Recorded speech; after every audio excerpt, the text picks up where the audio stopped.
다시 뵙게 돼서 반갑습니다. 지난번에 왔을 때 제가 마가복음 4장으로 말씀을 드렸는데요. 오늘은 5장의 한 부분을 가지고 이 시간에 여러분과 교제하려고 합니다. 마가복음 5장은 여러분이 보시는 것처럼 세 개의 사건이 기록이 되어 있습니다. 첫 번째 사건은 예수께서 갈릴리 동쪽의 거라사인의 지방, 그러니까 이곳은 이방인의 지방이거든요. 그런 곳으로 건너가셔서 그곳에 있는 무덤 사이에 거하던 군대 귀신 들린 자를 고쳐주신 사건입니다. 그리고 이어서 그 다음에 이어지는 게 전체적으로는 회당장 야이로의 딸을 죽은 가운데서 살려주신 그런 내용인데요. 그런데 이제 그 사이에 예수님이 야이로의 딸을 고쳐주시려고 가는 그 사이에 12회를 혈류증으로 고통받고 있던 그 여자의 어려움을 예수님께서 살펴주시는 그런 이야기가 끼어 들어와 있습니다. 오늘은 이 두 이야기를 중심으로 말씀을 보겠는데요. 이 두 사건은 몇 가지 점에서 공통점이 있다는 것을 우리가 읽어보면 금방 알 수 있습니다. 우리 어린이들 한번 찾아보실래요? 그건 나이하고 관련된 건데 첫 번째 공통점이 뭐겠어요? 소녀의 나이가 12살이다. 그리고 또 혈루증으로 고통받은 세월이 12년이라 그랬죠. 또 공통점이 있습니다. 두 이야기 다 예수님께서 그 모세의 율법이 금하는 그 부정함과 관련된 건데요. 부정한 자를 접촉하지 말라. 예를 들면 여자의 유출이 있는 자 부정하니까 만지지 말아라. 죽어있는 시체 그거 만지지 말아라. 시체를 만지면 부정하게 되죠. 그것과 관련된 사건입니다. 그리고 또 하나의 공통점을 찾자면 예수님께서 이 두 여자 모두에게 딸이라 하는 그 부모의 심정을 내비칩니다. 딸아, 내 믿음이 너를 구원하였느니라 그렇게 말씀하시죠. 그러니까 이제 우리는 성경을 읽어가다가 이런 것을 그냥 쓱 지나가 버리면 안 돼요. 그때 예수님 나이가 몇 살이었지? 그러면 이 여자는 나이가 몇 살이었겠지? 그 생각해 보면 이게 좀 어색하거든요. 예. 그런 공통점이 있고요. 그러니까 이제 여기서 예수님이 그 딸아 하고 부르셨다는 거, 또 소녀야 하고 부르셨다는 거, 거기에 공통점이 있다는 것을 우리가 좀 생각을 하면서 말씀을 보는 것이 좋겠습니다. 그리고 또 마지막 공통점이 하나 있습니다. 그게 뭘까요? 그건 모든 인간적인 소망이 다 사라져버린 때에 그들은 예수님에게서 희망을 본다는 사실입니다. 이 점이 또 두 사건의 공통점입니다. 자, 그런 점들을 우리가 좀 염두에 두고 말씀을 보겠습니다. 21절을 보시죠. 예수께서 배를 타시고 다시 저편으로, 저는 개역 성경이니까 그대로 읽겠습니다. 저편으로 건너가심에 큰 무리가 그에게로 모이거늘 이에 바닷가에 계시더니 그랬습니다. 예수님께서는 지금 어디에 계시죠? 갈릴리 동쪽 거라사인의 마을에 계시죠. 그런데 그 거라사인의 마을, 이방인의 지역인데 거기 가서 복음을 전하시고 군대 귀신 들린 자를 고쳐주신 그 사건 때문에 돼지떼가 2,000마리나 되는 돼지떼가 몰살을 당하는 일이 발생했죠. 그래 그 사람들이 놀라가지고 자기 지방에서 떠나주기를 간청하는 거죠. 그래서 예수님이 거기서 다시 배를 타고 건너편으로 다시 돌아오셨어요. 그러니까 이전에 예수님이 주로 사역하셨던 가버나움 그 지역으로 되돌아오신 것을 알 수 있습니다. 누가복음 8장 40절에 보면 예수께서 돌아오심에 무리가 환영하니 이는 기다렸음이니라 하고 그렇게 말하지 않습니까? 그래 예수님께서 배를 타고 다시 본래 가버나움 그 지역 중심으로 이제 사역을 하시려고 되돌아오셨습니다. 그러자 큰 무리가 몰려왔고 예수께서는 다시 바닷가에 서셨다 했는데 주님이 바닷가에 서셨다 하는 이 장면은 통상적으로 예수님이 무리를 모아놓고 그들에게 하나님의 말씀을 베푸시는 장면에 대한 묘사입니다. 4장 1절에 보면 예수께서 다시 바닷가에서 가르치시니라 무리가 모여들거늘 그렇게 말하지 않습니까? 자, 그런 상황인데 야이로라고 하는 사람이 다짜고짜 예수님께 와서는 엎드리는 겁니다. 이 사람은 회당장 중에 하나라고 했습니다. 유대인들은 10가정만 모이면 회당 하나를 세우고 회당을 중심으로 모인다고 그러지 않습니까? 제가 나사렛 회당에 가봤거든요. 네, 나사렛 회당에 가봤는데 물론 2000년 전에 예수님이 이사야서 펼쳐놓고 읽으셨던 그 회당인지는 잘 몰라요. 그렇지만 어쨌든 나사렛에 있는 가장 유명한 회당에 가봤는데 크지도 않아요. 이 교회당 한 2배 정도밖에 안 돼요. 그런 곳에 유대인들이 모여서 안식일에 예배를 드리거든요. 그러니까 유대인들은 동네에는 이런 회당이 많이 있습니다. 근데 그 회당마다 회당장들이 있는데 야이로는 그 중에 한 사람이다 하는 것입니다. 그러면 회당장이 무슨 일을 하는 사람이냐? 이 회당이라고 하는 이 건물의 유지 관리와 또 안식일 예배를 위해서 꼭 필요한 실무를 담당하는 그런 사람입니다. 예를 들면 뭐 성경을 낭독하기 위해서 미리 두루마리 성경을 준비하고 또 성경을 낭독할 사람, 기도할 사람, 또 설교할 사람을 미리 정해서 안식일 예배가 차질이 없이 진행이 되도록 이 전체를 관리하는 사람입니다. 그러니까 유대인 사회에서 이런 일은 굉장히 중요하거든요. 그렇기 때문에 아무나 이런 일을 하는 게 아니고 유대인 사이에서 굉장히 존경받는 사람 가운데 한 사람이 이런 일을 하는 것입니다. 그런데 야이로가 바로 그런 사람 중에 하나였다 하는 것입니다. 그런데 이런 사람이 다짜고짜 예수님께 와서 갑자기 엎드린 이유를 23절이 밝힙니다. 거기 보실까요? 많이 간구하여 가로되 내 어린 딸이 죽게 되었사오니 오셔서 그 위에 손을 얹으사 그로 구원을 얻어 살게 하소서. 자, 이 사람에게는 딸이 하나 있습니다. 누가복음에 보면 외동딸이라고 했어요. 12살 소녀니까 이 아이가 야이로에게는 얼마나 소중한 딸이겠습니까? 그런데 그런 딸의 상태가 지금 심각합니다. 내 어린 딸이 죽게 되었사오니 했는데 이 말은 지금 죽게 되었사오니 죽어가고 있다 이 말인데 이 말은 원래 의미가 빠르게 가라앉고 있다 그런 뜻입니다. 그러니까 이건 갈릴리 바다에서 제자들이 광풍을 만나서 죽음의 위기에서 죽음의 위기 속으로 빠져들어갔던 그 상태를 지금 염두에 두면서 하는 말입니다. 그 제자들의 상태와 소녀의 상태가 똑같다 하는 것입니다. 그러니 빨리 가서 예수님께서 고쳐달라고 간청하는 것입니다. 여러분, 자식이 시름시름 앓다가 죽어가고 있습니다. 부모는 그 곁에서 해줄 것이 하나도 없습니다. 손을 쓸 수가 없어요. 그냥 죽어가는 자식을 곁에서 무능력하게 바라보고만 있어야 돼요. 그것같이 부모에게 절망은 없는 것입니다. 여러분, 세월호 사건 때요, 생떼 같은 자식을 차디탄 진도 앞바다에 세월호와 함께 묻어야 했던 그 부모들의 심정은 겪어보지 않은 사람은 모릅니다. 지금 야이로도 똑같지 않습니까? 죽어가는 자식 앞에서 야이로는 지금 최대의 위기를 만난 겁니다. 완전히 절망입니다. 그래 이 사람이 와서 예수님께 엎드리면서 고쳐주시기를 많이 간구하였다 그랬습니다. 그러자 24절을 보시죠. 이에 그와 함께 가실새 큰 무리가 따라가며 외호삼일더라 했습니다. 예수님이 야이로의 그 간청을 들으시고 그와 함께 가십니다. 예수님께서 이 허전한 부모의 절망 속으로 들어가시는 겁니다. 그렇다면 이제 어떤 일이 벌어지겠는지 우리가 한번 보십시다. 수많은 사람이 예수님의 주변을 에워싸고 서로 밀치면서 따라갑니다. 그래, 이 부모의 간절함을 생각하면 예수님은 지체할 여유가 없습니다. 서둘러서 가셔야 됩니다. 그런데 가시던 걸음을 갑자기 예수님께서 멈추십니다. 그 이유를 25절 이하가 말하지 않습니까?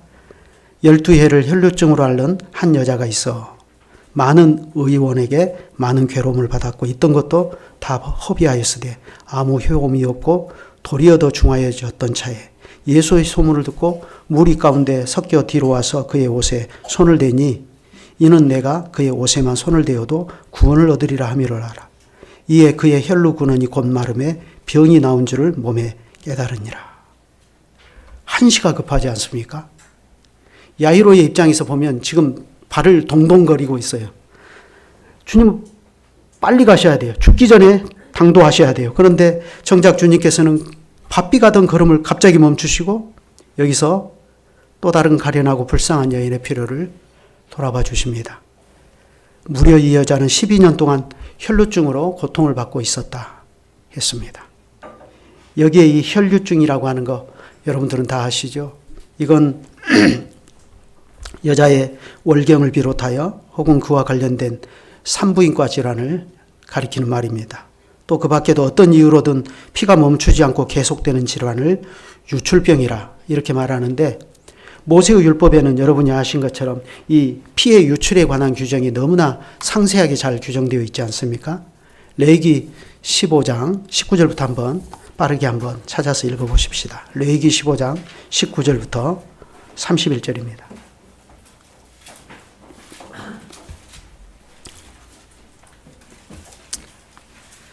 레위기 15장 19절. 어떤 여인이 유출을 하되 그 유출이 피면 7일 동안 불결하니 무릇 그를 만지는 자는 저녁까지 부정할 것이요 그 불결할 동안에 그의 누웠던 자리는 다 부정하며 그의 앉았던 자리도 다 부정한즉 그 침상을 만지는 자는 다 옷을 빨고 물로 몸을 씻을 것이요 저녁까지 부정할 것이며 그 좌석을 만지는 자도 다 옷을 빨고 물로 몸을 씻을 것이요 저녁까지 부정할 것이며 그의 침상과 무릇 그의 좌석에 있는 것을 만지는 자도 저녁까지 부정할 것이며 누구든지 이 여인과 동침하여 그 불결에 전염되면 7일 동안 부정할 것이라. 그의 눕는 상은 무릇 부정하니라.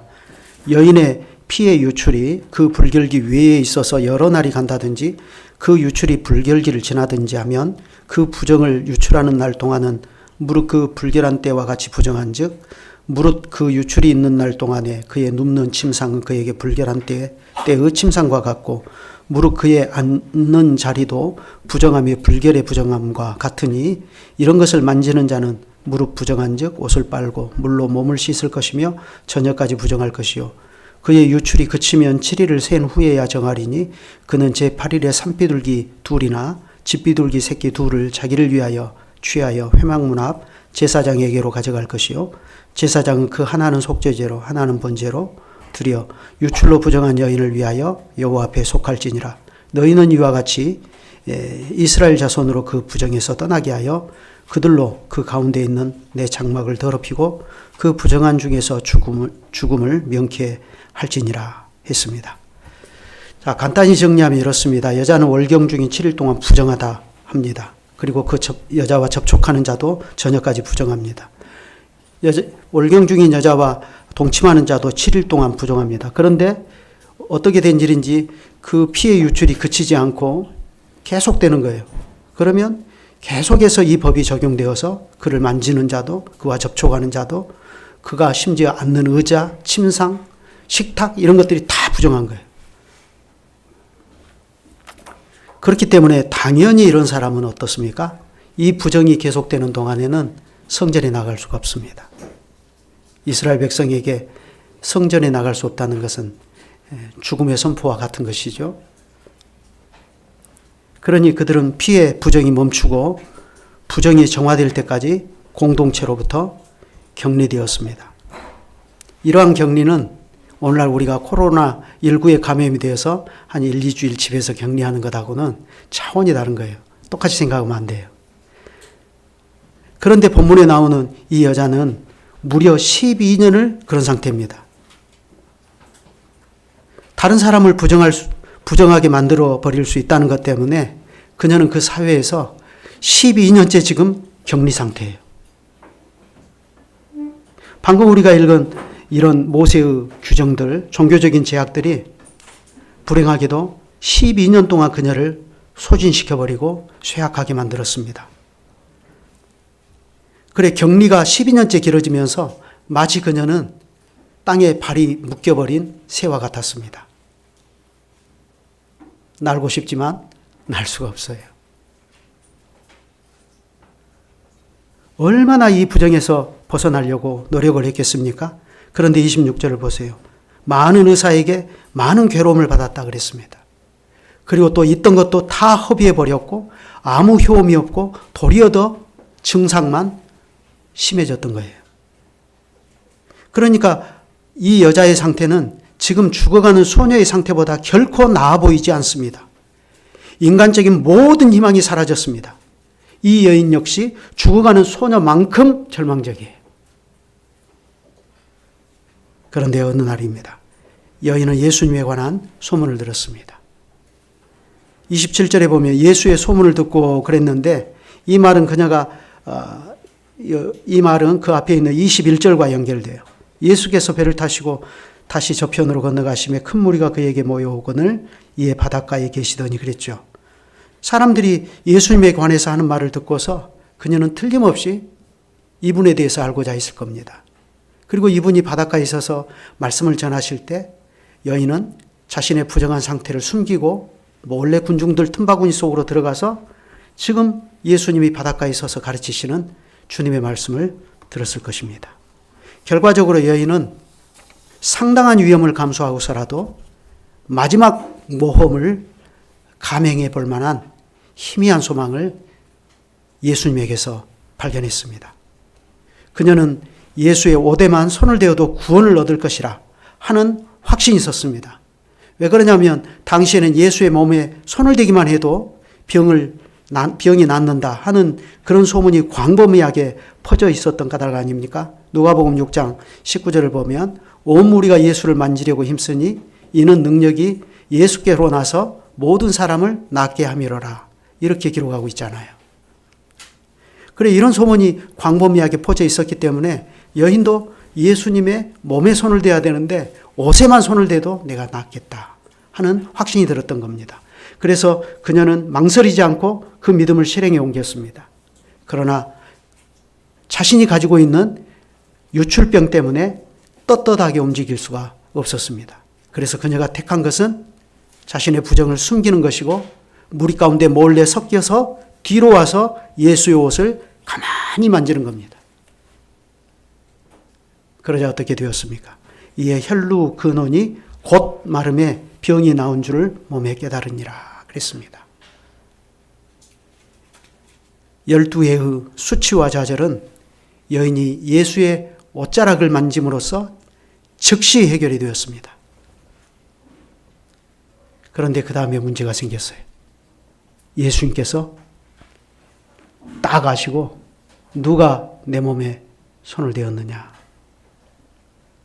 하고 물으시는 겁니다. 제자들은 예수님, 선생님 이렇게 사람들이 많이 에워싸고 서로 밀고 밀치는데 누가 내 몸에 손을 대었냐고 물어보십니까? 그랬죠. 그만큼 여자의 행동은 아무도 모르게 비밀리에 이루어졌다는 겁니다. 그러나 예수께서는 이 일을 행한 여자를 보려고 둘러보셨다 했습니다. 여자는 수많은 군중 속에서 더는 자신을 숨기고 있을 수가 없었습니다. 여자는 자신에게 발생한 이 일로 말미암아 두려워하며 떨면서 와서 그 앞에 주님 앞에 엎드려서 모든 것을 사실대로 말씀드렸습니다. 그러자 예수님께서는 이 두려워 떠는 여자를 비난하거나 질책하지 않으셨습니다. 예수님께서 내 몸에 손을 댄 자가 누구냐 하고 물으시면서 여인을 찾으신 목적은 모세의 율법을 어기고 자신을 만져서 나에게 부정을 옮긴 범인이 누구냐 하고 범인을 색출하겠다는 뜻이 아니었기 때문입니다. 우리는 이런 점에서 교회가 교회법을 교인들에게 적용할 때 얼마나 유연해야 될 것인가 하는 것을 생각하게 됩니다.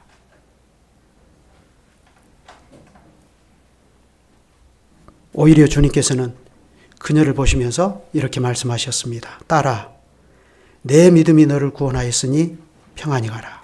내 병에서 놓여 건강할지어다. 주님께서는 이 여인이 믿음으로 주님께 와서 주님을 접촉함으로 병에서 놓여 구원받은 사실을 확인해 주신 것입니다. 그리고 평안히 가라 하셨습니다. 이것은 이 여인에 대한 예수님의 강복 선언입니다.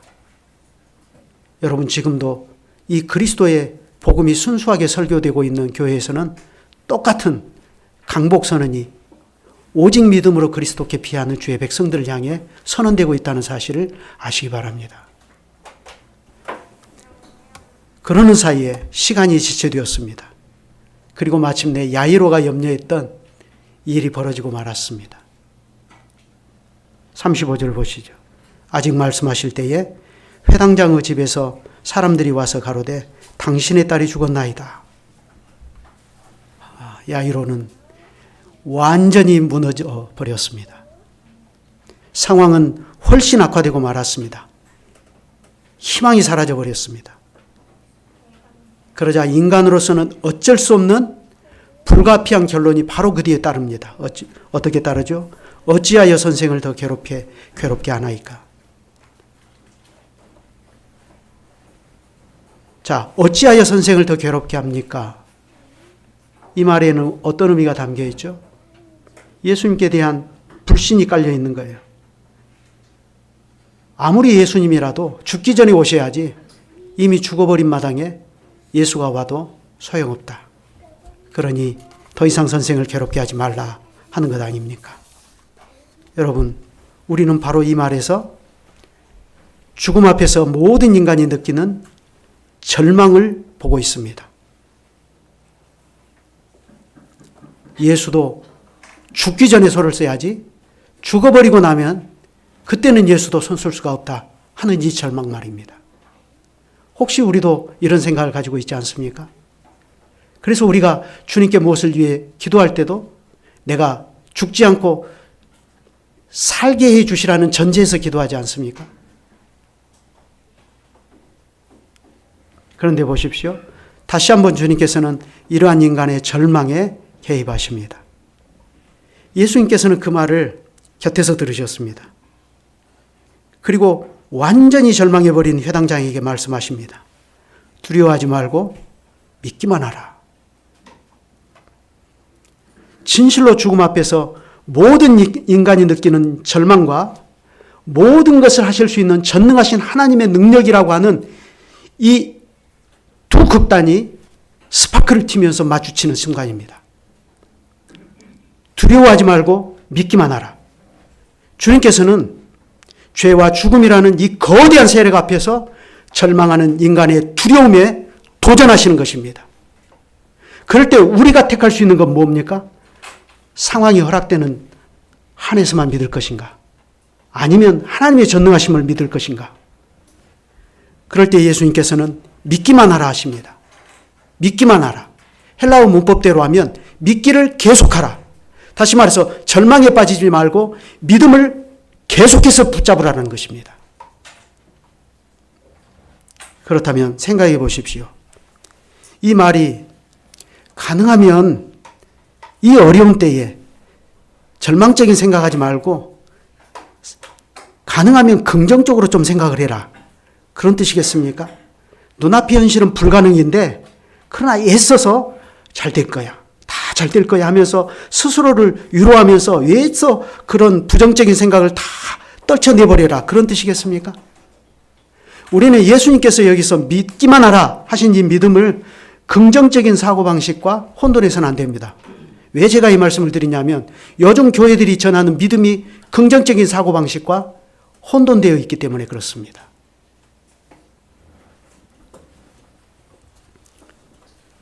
지금 회당장 야이로 앞에 와 계시는 분은 누구십니까? 믿음의 주요 온전케 하시는 이인 예수십니다. 그분이 야이로의 절망을 희망으로 바꾸어 주시겠다고 지금 약속하시지 않습니까? 그러니 그분의 인격과 그분의 말씀을 믿고 그분 자신을 붙잡으라고 그렇게 말씀하시는 것입니다. 그러면 어떤 일이 발생합니까? 12해를 혈루증으로 알아서 모든 소망이 다 끊어져 버린 가운데서 그리스도를 믿음으로 구원을 받았던 이 여인이 그 사실을 웅변처럼 보여주고 있지 않습니까? 지금 예수님께서는 회당장 야이로에게 이 12해를 혈루증으로 앓았다 구원받은 이 여인의 믿음을 요구하시는 것입니다.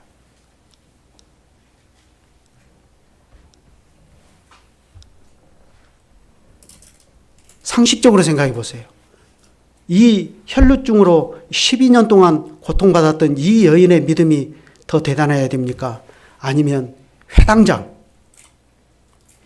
유대교라고 하는 그 모세의 율법을 철저히 지키는 이 유대교라고 하는 이 신앙이 뼛속까지 들어가 있는 회당장 야이로의 신앙이 대단해야 됩니까? 그런데 지금 야이로는 거꾸로 되어 있어요.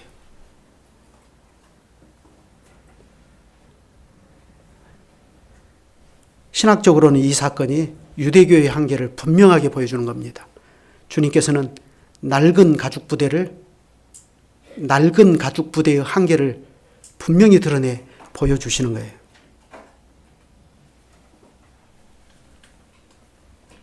주님께서는 회당장 야이로에게 믿기만 하라 하십니다. 그래, 어떻게 되었습니까? 예수께서는 친히 이 일에 개입하셔서 야이로를 절망에서 희망으로 실제로 옮겨주십니다. 37절 보시죠. 베드로와 야고보와 야고보의 형제 요한 외에 아무도 따라옴을 허락지 아니하시고 주님께서는 야이로 일행과 함께 그 집에 들어가십니다. 들어가 보니 어떻습니까? 벌써 헌화하는 사람들의 곡소리가 그 집에 가득합니다. 여기 헌화하는 사람들, 막 떠들면서 곡하는 사람들. 이건 유대 사회의 단면을 보여주는 겁니다. 당시 유대 사회는 사람이 죽으면요, 직업적으로 그 장례식장에 직업적으로 고용이 되어서 그 애도를 해주는 그런 사람들을 고용했습니다. 아무리 가난한 집이라도 피리 부는 사람 둘, 그리고 울어주는 여자 한 사람, 이 정도는 최소한 고용했다 하는 것이 당시 문헌을 보면 확인할 수 있어요. 그러니까 이 헌화하면서 애도하는 사람들, 이 사람들은 한마디로 말하면 이겁니다. 일당 받고요, 장례가 발생한 집에 가서 울어주는 겁니다. 그래서 집에서 무덤까지 그 관을 뒤따라가면서 흐느끼면서 예가를 부르는 것이 그들의 일입니다. 그러니 여기에 등장하는 이 헌화하는 사람들, 이 사람들은 장례가 발생한 곳이 자기들의 직장입니다. 그들에게 죽음은 늘 마주하는 일상이에요. 그들에게 죽음은 단지 돈벌이 수단이 지나지 않습니다. 그런데 주님은 그들 앞으로 다가가시고 말씀하셨습니다. 너희가 어찌하여 헌화하느냐? 아이가 죽은 것이 아니라 잔다.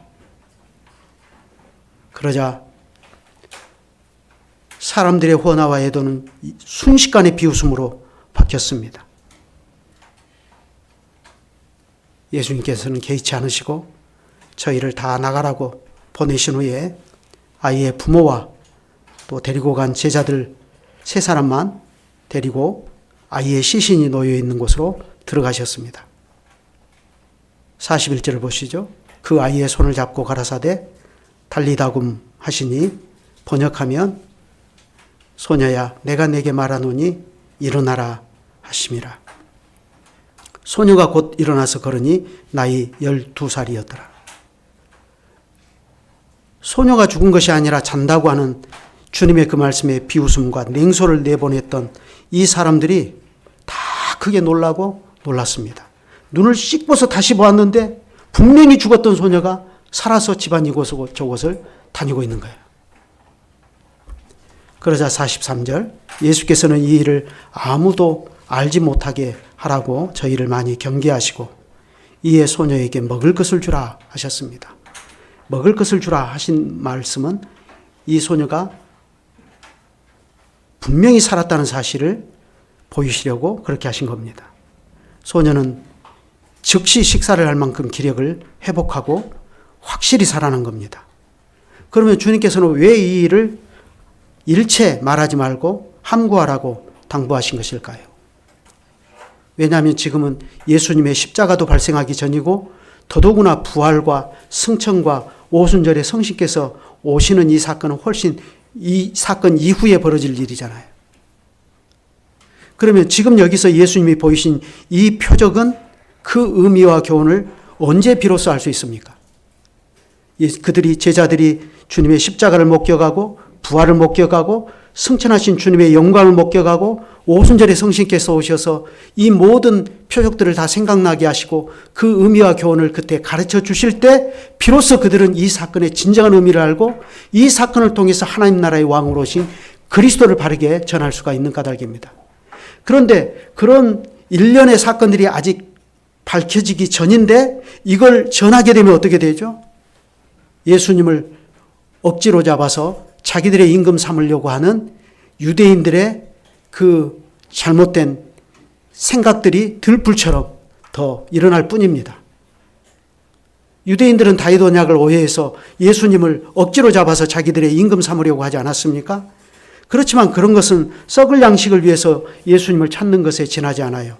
그러니 그런 헛된 믿음이 광범위하게 유포되는 일이 없도록 지금은 함구하라. 그러나 언제까지 함구하라는 게 아니고 오순절 이후에는 밝히 땅끝까지 전파하라 하는 것입니다.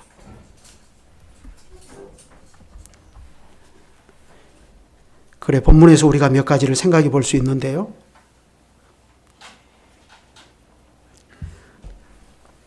첫째, 예수님이 혈루증을 앓은 여인에게 따라 내 믿음이 너를 구원하였느니라 하고 말씀하신 일과 관련이 됩니다. 여러분, 내 믿음이 너를 구원하였다. 이 말이 성경적으로, 교리적으로 맞습니까?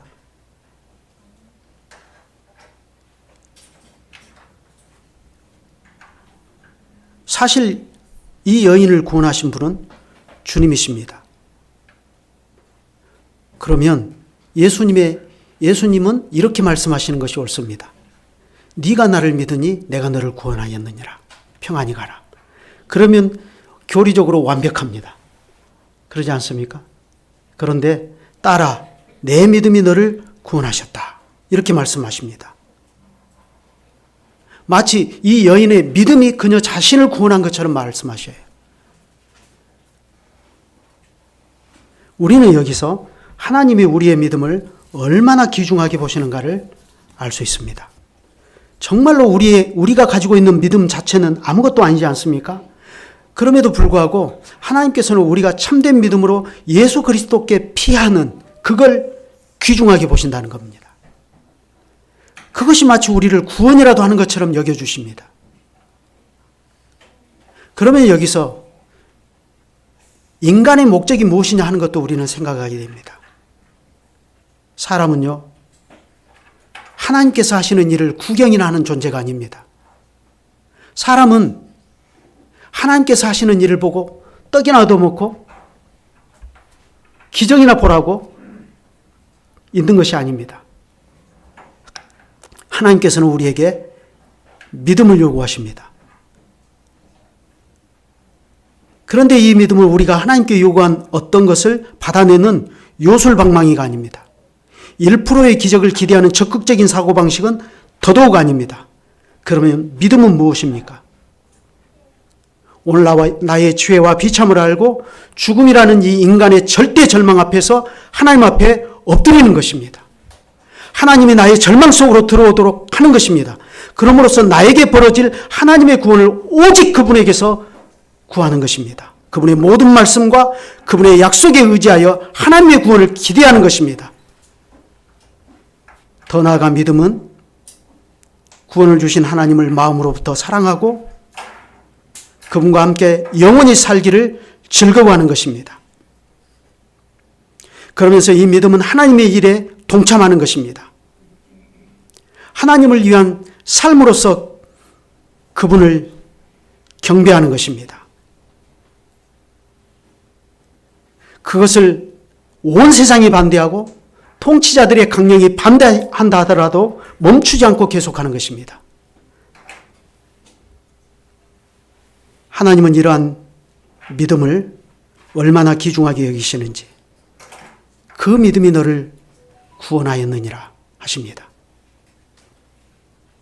우리가 이 믿음으로 오늘도 주님을 따라가야 됩니다. 두 번째요. 두 번째로 생각할 것도 딸아 내 믿음이 너를 구원하였느니라 하는 이 말씀과 관련되어 있습니다.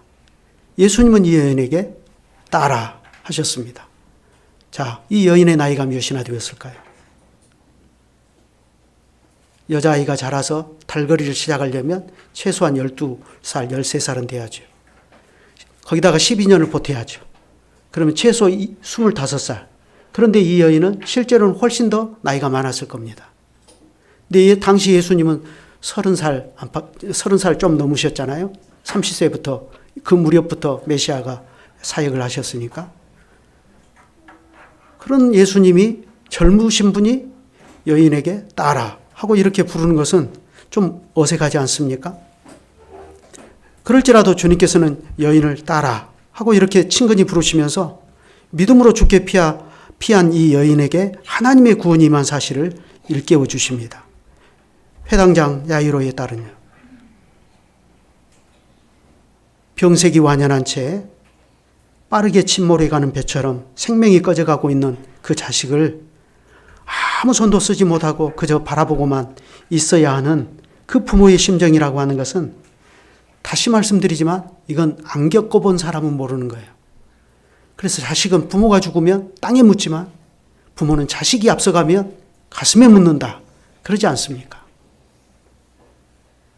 그런데 놀랍게도 주님께서는 그러한 부모의 절망 속으로 들어와서 죽어가는 자식을 바라보는 그 아비와 똑같은 심정을 느끼십니다.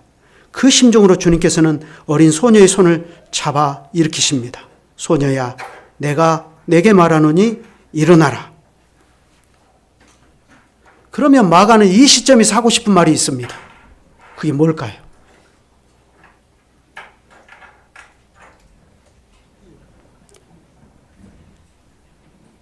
그건 제가 지난번에 와서 드렸던 말씀과 관련이 있죠. 지금 이 시대는 네로의 박해에서 교회가 해체되고 있는 상황입니다. 그런 상황에서 마가는 이분을 소개하고 있는 겁니다. 시편에 여호와 하나님이 자기를 경외하는 자에게 어떤 분이신가 하는 것을 이렇게 가르친 대목이 있습니다. 들어보십시오. 아비가 자식을 불쌍히 여김같이 여호와께서 자기를 경외하는 자를 불쌍히 여기시나니 이는 저가 우리의 체질을 하시며 우리가 진토임을 기억하심이로다. 시편 103편 13절 14절입니다. 그렇습니다. 인생은 그 날이 풀과 같으며 그 영화가 들의 꽃과 같습니다. 잠시 영화를 누리는 것 같을지라도 그것은 바람이 지나면 없어질 뿐입니다. 그럴지라도 마치 아비가 자식을 불쌍히 여김 같은 그러한 여호와의 인자하심은 자기를 경외하는 자에게 영원부터 영원까지 이른다고 시편이 전합니다. 하나님께서는 그들의 죄를 동이 서에서 문 것 같이 옮겨버리신다고 말씀하십니다. 그래 마가는 바로 이 지점에서 지금 네로의 박해 아래서 하루하루 생명이 꺼져가고 있는 것처럼 보이는 교회를 향해서 이 메시지를 주고 싶은 겁니다. 우리에게는 하늘의 아버지가 계십니다. 그분에 대한 신뢰를 거두지 마십시오. 여러분, 우리가 본문에서 마지막으로 생각할 것이 하나 더 남아 있습니다. 그것은 예수님이 죄인들을 구원하시기 위해서 친히 죄인들의 절망 속으로 들어가시는데 그 방식이 무엇인가 하는 것입니다. 예수님은 유출병자와 접촉하면 안 된다는 금기를 깨버리십니다. 그런 방식으로 주님은 이 가련한 여인의 필요를 채워주십니다. 시체에 접촉하면 안 된다는 율법의 금기를 깨고 그분은 죽은 소녀의 손을 기꺼이 잡아서 일으키십니다. 그 결과 무슨 일이 일어났는가를 보십시오. 하나님이 가라사대 빛이 있으라 하시니 빛이 있었고 그 빛이 하나님 보시기에 좋았더라. 마찬가지로 주님께서는 죽은 소녀를 향해 말씀하셨습니다. 소녀야, 내가 너에게 말하노니 일어나라. 소녀는 주님의 음성을 들음과 동시에 즉시 죽은 자 가운데서 일어났습니다. 여러분, 이것은 오늘 우리에게도 마찬가지입니다. 왜냐하면요, 장차 그리스도 안에 있는 우리에게 발생할 이 일은 장차 그리스도 안에서 우리에게서 발생할 완전한 부활과 죽지 않는 영원한 생명의 예고편인 까닭입니다. 주님께서는 장차 우리에게 훨씬 크고 완전한 부활이 있을 것을 이러한 말씀으로 약속하시지 않습니까?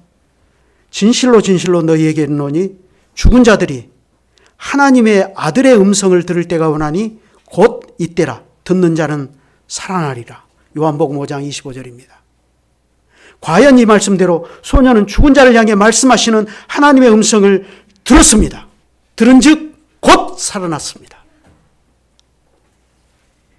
그것은 참된 믿음으로 그리스도 안에 있는 우리도 마찬가지 아닙니까? 우리도 언젠가는 늙고 병들어서 서서히 죽어가든지 아니면 갑작스러운 사고로 소천을 당하든지 하게 될 겁니다. 그러나 무덤에서 쉬는 사이 언젠가 우리도 하나님의 아들이 우리를 부르시는 음성을 듣게 될 겁니다. 죽은 자들이 하나님의 아들의 음성을 들을 때가 오나니 곧 이때라. 듣는 자는 살아나리라. 우리는 이 약속이 참말이고 믿을 만한 말이다 하는 것을 요한복음 5장 21절을 통해서도 확인할 수 있습니다.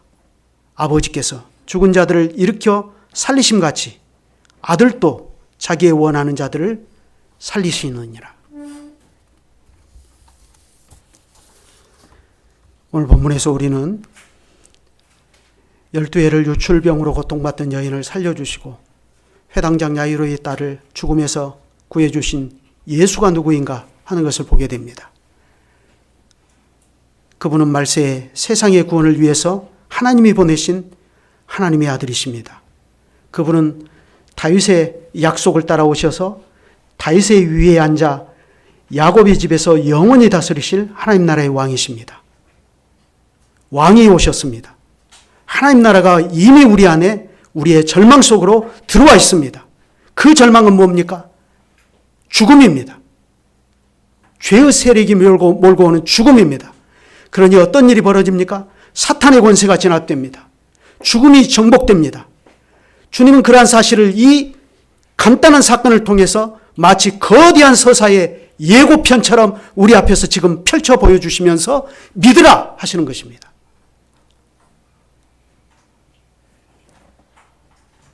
하나님의 나라가 우리의 절망 속으로 들어오니까 어떤 일이 발생하죠? 현세에서 인간이 경험하는 모든 병든 것과 모든 약한 것들을 주님께서 돌아봐 주십니다. 여러분, 바로 이것이 하나님께서 그리스도 안에서 우리에게 약속하신 하나님의 나라입니다. 그렇다면 내가 과연 이 나라에서 지금 한 자리를 차지하고 있고 영원히 완성될 이 나라에서도 여전히 한 자리를 차지하게 될 사람이라는 것을 우리는 어떻게 알 수 있습니까? 믿음입니다. 그리스도를 믿고 신뢰하는 믿음이 우리를 지배하는 겁니다. 그 믿음이 나를 견인하는 것입니다. 이 믿음으로 죽음과 같은 죄의 현실을 뚫고 살아가는 것입니다. 눈물 골짜기를 지나갑니다. 이러한 믿음은 한계가 없습니다. 절망에서 바라보는 소망은 영원한 생명의 까닭입니다. 그 믿음에 그리스도께서 역사하십니다. 그래, 딸아, 내 믿음이 너를 구원하였느니라 하신 이 말씀이 남의 일이 아니라는 것을 알 수 있습니다. 이 말씀은 우리에게 하시는 말씀입니다. 평안히 가라. 이 말씀은 우리를 향한 주님의 강복선언입니다. 그렇게 주님께서는 당신께 붙어있는 사람들과 함께 하십니다. 함께 하실 뿐만 아니라 절망 저 너머에 있는 완전한 소망에까지 우리를 인도하시겠다고 약속하십니다. 기도드리겠습니다.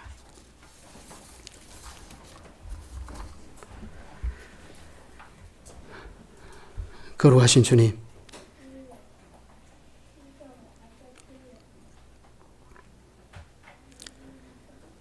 하나님께서 보내시겠다고 약속하신 영원한 하나님 나라의 왕이신 주님께서 우리의 절망 속에 들어오심으로 하나님의 나라가 이미 우리 안에 와 있다 하는 사실이 우리에게 얼마나 큰 위안이 되고 위로가 되는지요. 믿음은 이론이 아니라는 것을 저희가 깨닫게 됩니다. 그리스도를 믿는다는 것은 오늘 매일매일 한숨과 탄식 속에서 이루어지는 절망을 뚫고 나가는 새로운 삶이라는 것을 저희가 깨닫습니다. 이 믿음을 주님께서 우리에게 요구하시고 믿으라 하시며 따라 내 믿음이 너를 구원하였느니라 하신 그 말씀으로 오늘 우리에게도 같은 교훈을 주십니다.